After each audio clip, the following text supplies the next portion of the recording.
L'airdrop d'Arbitrum arrive demain, on s'attend à ce qu'il y ait énormément de liquidités qui débarquent sur l'écosystème et qu'une partie de l'argent de l'airdrop se répercute sur les différents projets d'Arbitrum. Dans cette vidéo, on va donc voir 5 projets qui sont le plus susceptibles d'en profiter. Le premier projet dont on va parler, c'est Plutus DAO, et son objectif est bien défini, c'est d'avoir un poids très important au niveau de la gouvernance des différents projets de Layer 2. Alors comment ça marche et à quoi ça sert? Il faut savoir qu'à l'heure actuelle sur Arbitrum, il y a pas mal de projets qui proposent des locks, c'est-à-dire venir générer des intérêts en échange de locker son token pendant une certaine durée. Tu t'en doute, avec la vision qu'on a sur le marché actuel, se dire je vais bloquer ce token pendant 3 ans, c'est un petit peu compliqué et ça refroidit plein de monde, ce qui est totalement normal. Alors eux ici proposent une alternative avec leur propre système qui permet d'avoir un équivalent mais liquide. C'est-à-dire qu'à la place de locker ton token, eh bien tu vas venir le convertir en une version PLS, du coup Plutus. Ce qui va se passer, c'est que le token que tu décides de convertir, eh bien il va aller directement dans la trésorerie de Plutus sous la forme de token locké, et en échange de ça, Plutus va par exemple te donner du Plutus Radiant si tu as décidé de bloquer du Radiant dans cet exemple. Et ton Plutus Radiant, il n'a pas de lock, tu vas pouvoir l'échanger librement. Dans la mesure là où il y a une pool de liquidité, parce qu'à l'heure actuelle, sur le Plutus Radiant, il n'y en a pas. Mais par exemple sur le DPX, du coup d'OPEX,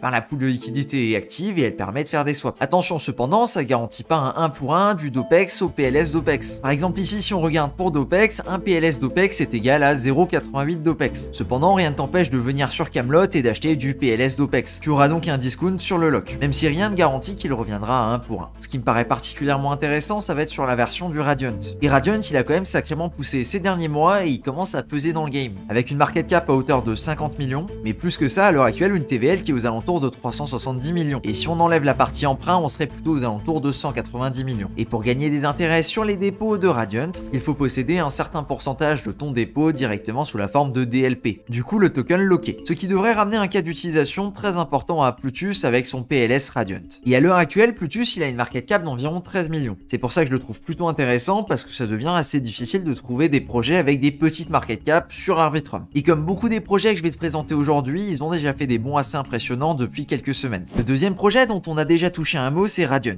Il faut le voir non pas comme un projet qui ressemble à AV et qui permet juste de faire des prêts et des emprunts assez basiques, mais comme des prêts et des emprunts multi-chaînes. Il y a quelques jours, ils ont passé une update et donc maintenant on est à la version 2.0. L'interface est extrêmement claire et franchement, ils ont fait un gros taf là-dessus. Et en plus de ça, maintenant la prochaine étape, ça va être de venir rajouter des réseaux. À l'heure actuelle, il y a juste Arbitrum qui est disponible et le prochain réseau qui va arriver, c'est la Binance Smart Chain. Évidemment, ils n'ont pas prévu de s'arrêter là et ils vont ajouter d'autres grosses blockchains. À ma connaissance, c'est vraiment le premier projet qui a cet objectif de faire du lending borrowing directement sur plusieurs blockchains en même temps, et ça me paraît très intéressant parce qu'en plus de ça, ils utilisent la technologie Layer 0. Donc si tu chasses cet airdrop là, ce serait peut-être pas une mauvaise idée de tester la version 2.0. Que ce soit de prêter, que ce soit de créer des DLP, il y a peut-être quelque chose à faire là-dessus. À l'heure actuelle, on est donc déjà sur un projet qui est bien plus gros avec 55 millions de market cap, et comme tu peux voir au niveau de la courbe, on est sur un projet qui a quand même déjà réalisé de très grosses performances. Avec un projet qui était au bottom à 0,02, 0,01 et qui est monté quasiment à 45-50 cents récemment. De mon côté, je suis d'avis que s'il continue d'onboarder de nouvelles blockchains et qu'il continue de grossir à cette vitesse, eh bien il y a encore probablement de l'upside. À toi de voir si tu as envie de prendre ce pari ou pas. Pour le troisième projet, on va maintenant parler de Vela. Et sur celui-ci, ce qui est plutôt intéressant, c'est que son prix n'a pas beaucoup bougé par rapport aux annonces qui ont été réalisées et à l'airdrop d'Arbitrum. On aura donc l'occasion de voir si ça va changer quand l'airdrop va tomber. Cette plateforme-là, elle permet de faire des perpetuals, c'est-à-dire de venir parier à la hausse ou à la baisse avec un effet levier. Vela a gagné pas mal d'utilisateurs pour sa bêta, notamment avec la mise en avant d'un airdrop et de pas mal de compétitions qui ont déjà été réalisées. Son plus gros concurrent, c'est JMX, et celui-là, je le présente plus, il a réussi à faire sa place dans le top 75. JMX qui a réussi à atteindre une market cap de quasiment 700 millions, ce qui est juste colossal pour une application décentralisée. Vela qui du coup est un des concurrents directs de JMX a une market cap de 45 millions. À l'heure actuelle, c'est plutôt compliqué de comparer l'utilisation des deux plateformes, notamment à cause des effets leviers sur les devises qui sont très importants sur Vela. Il pouvait monter jusqu'à x100 il n'y a pas encore si longtemps que ça,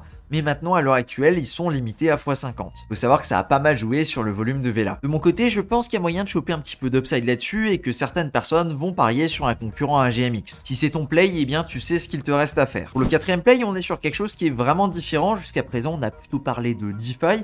Là, on va parler de NFT et de Play to Earn. Le nom de ce projet, c'est Treasure et son token, c'est le Magic. Son objectif, c'est un petit peu d'être un agrégateur de jeux Web3 à travers son token le Magic. L'idée, c'est que tous les jeux qui se construisent là-dessus, ils sont reliés d'une façon ou d'une autre avec le Magic. Alors de mon côté, j'ai jamais joué à ces jeux, mais les designs ont l'air plutôt sympathiques. Par exemple The Beacon qui ont déjà un jeu plutôt sympathique qui est jouable, et qui ont quand même une collection avec quasiment 3500 Ethers de volume, ce qui est pas rien. En prenant un petit raccourci, on peut parler d'un jeu qui ressemble un petit peu à Animal Crossing, là où les utilisateurs peuvent créer leur propre maison et rajouter leur propre décor dedans. Et il y en a plein d'autres, c'est pas le seul jeu qui existe sur leur plateforme. On peut regarder à quoi ça ressemble, allez hop, on va prendre cet avatar là, et en y regardant de plus près, ça a l'air d'être un petit peu un genre de RPG. Alors pour le coup, sur ce compte là, j'ai pas de token, donc je vais pas pouvoir faire grand chose, mais voilà, là t'as une petite idée d'à quoi ça ressemble. Encore une fois, ici on est sur un token qui a une market cap plutôt élevée, qui est aux alentours de 400 millions. C'est donc probablement pas sur celui-ci qu'on va réaliser les meilleures performances. Cependant, il a montré sa force et il est déjà bien remonté depuis les plus bas. C'est donc plutôt pour les personnes qui cherchent à avoir une position sur tout ce qui est NFT, Play to Earn ou encore Marketplace NFT. Et dans tout ça, j'ai quand même réussi à trouver une crypto qui a une market cap plutôt faible. Elle est de l'ordre de 3,8 millions. On est une fois ici encore face à un DEX qui permet de faire des effets leviers et qui fonctionne de façon assez similaire à ce qu'on peut avoir sur un GMX ou encore sur un VELA. L'interface est plutôt clean et j'aime bien le fait qu'ils ont intégré directement le Fear and Greed Index. Autre chose à noter, sur les cryptos disponibles, il y a un petit choix avec du BNB, Matic, Atom. Du coup, ils ont également leur propre token. Alors le projet en lui-même ne m'emballe pas plus que ça, c'est rien de très particulier. Et en prenant en compte qu'ils ont également chopé une quantité plutôt sympathique de jetons Arbitrum, eh bien je me dis qu'il y a bien moyen que pas mal de personnes se décident à bid sur celui-ci. On est donc sur un play qui est quand même beaucoup plus risqué que les précédents. Voilà donc 6 projets que je surveille de près. Autre précision assez importante, il n'y aura pas que les utilisateurs qui vont recevoir des tokens Arbitrum. Certains projets ont également été sélectionnés et vont recevoir un airdrop. Alors évidemment, ça garantit pas que chacun de ces projets-là va le redistribuer d'une façon ou d'une autre aux utilisateurs, mais ils sont quand même plutôt encouragés à le faire pour leur permettre de croître plus vite. Donc n'hésite pas à regarder la liste et combien chaque projet va recevoir. Ces incentives pourraient peut-être pousser des projets encore plus haut. Et évidemment, avant de lâcher un billet dans un de ces projets, je t'invite à faire tes recherches. Et si tu veux aller plus loin pour chercher des tokens sur Arbitrum, tu peux aller sur Dex Screener et filtrer par Arbitrum. Tu auras une liste de projets et de tokens qui ont reçu pas mal de transactions et donc ça peut te donner une idée de ce qui est tendance ou pas. Merci à toi de ton attention sur cette vidéo et sur ce, je te dis à plus pour une prochaine.